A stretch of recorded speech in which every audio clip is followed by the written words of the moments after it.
In 1987, a man tucked his toddler son into a sleeping bag on the floor of a public bathroom. No bed, no home, no money. Just a father whispering to his child, "Don't cry, Daddy's got you." That man had $2 in his pocket. By 2006, he sold his company for $60 million. This is not fiction. This is not a movie. This is the true story of Chris Gardner, and it starts with the single worst night of his life. Chris Gardner was born in Milwaukee, Wisconsin in 1954. He never knew his father. His mother, Betty Jean, tried her best, but life kept pushing her under. She was in and out of jail. She struggled with poverty that had no end in sight. And the man who raised Chris, his stepfather, was violent. Chris grew up in a house where love and pain lived side by side, where he never knew if tomorrow would be safe. But there was something inside him, something that refused to break. As a teenager, Chris made a promise to himself. He said, "Whatever my children become, they will know their father." That promise would cost him everything, and then save him. By his late 20s, Chris was selling medical equipment in San Francisco. It paid the bills, barely. He had a son, Christopher Jr., the boy he would die for. Then, everything collapsed. His relationship ended. His money dried up. His landlord changed the locks. One night in 1981, Chris found himself standing on a street corner with his son on his hip and nowhere to go. They slept in shelters when they could get a spot. They slept in parks when they couldn't. And on one night that Chris has never forgotten, they slept in the bathroom of a BART station, a public bathroom, on the cold tile floor.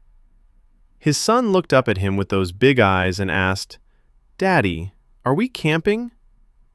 Chris smiled. "Yeah, baby, we're camping." But inside, he was breaking. He sat there that night, tears running silent down his face, making a decision. He said to himself, "This is the last time. I will never let my son sleep on a floor again." Months before that night, Chris had seen something that changed the way he saw the world. He was walking down the street when he spotted a man stepping out of a red Ferrari. Chris stopped him. He said, "Excuse me, I just have to ask you two things. What do you do, and how do you do it?" The man smiled. "I'm a stockbroker."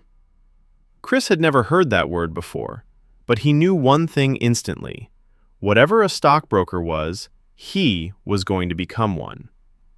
With no college degree, no connections, no money, no experience in finance, Chris Gardner applied for an unpaid internship at Dean Witter Reynolds. 20 candidates were competing for one paid position at the end of the program. All of them had college degrees. Most of them had connections. Chris had none of that. What he had was hunger, real hunger, the kind you only get from sleeping on a bathroom floor with your child in your arms. He developed one rule that separated him from every other intern: never hang up the phone. While other interns took breaks, Chris kept dialing. While others ate lunch, Chris kept dialing. He calculated exactly how many calls he needed to make each day to hit his numbers, and then he made more. 6 months later, Chris Gardner was the only intern offered the job. He spent the next years grinding. Every day he showed up before anyone else. Every day he stayed after everyone left. He learned the markets. He learned the clients. He learned the one truth that Wall Street rarely admits, that relationships are worth more than knowledge. By the mid-1980s, Chris was making real money. He moved his son into a real apartment. He never missed a school play. He never missed a birthday. That promise he made as a teenager, he kept it every single day. But Chris Gardner did not come this far to just work for someone else. In 1987, the same year the stock market crashed, the same year most people ran away from finance, Chris Gardner founded his own brokerage firm, Gardner Rich LLC. Just him, a phone, and a list of names. People thought he was crazy. The market was in freefall. Nobody was investing. But Chris saw what others didn't. He said, "The best time to build is when everyone else is scared." And he was right. For nearly 20 years, Chris Gardner built. He built a firm with a reputation for trust. He built a team that believed in what he believed in. He built a life that the boy on the bathroom floor could never have imagined. In 2006, Chris Gardner sold a minority stake in Gardner Rich for a figure that changed his life forever. That same year, Hollywood came calling. His memoir, The Pursuit of Happyness, became a major motion picture. Will Smith played Chris Gardner in a film seen by over 100 million people worldwide.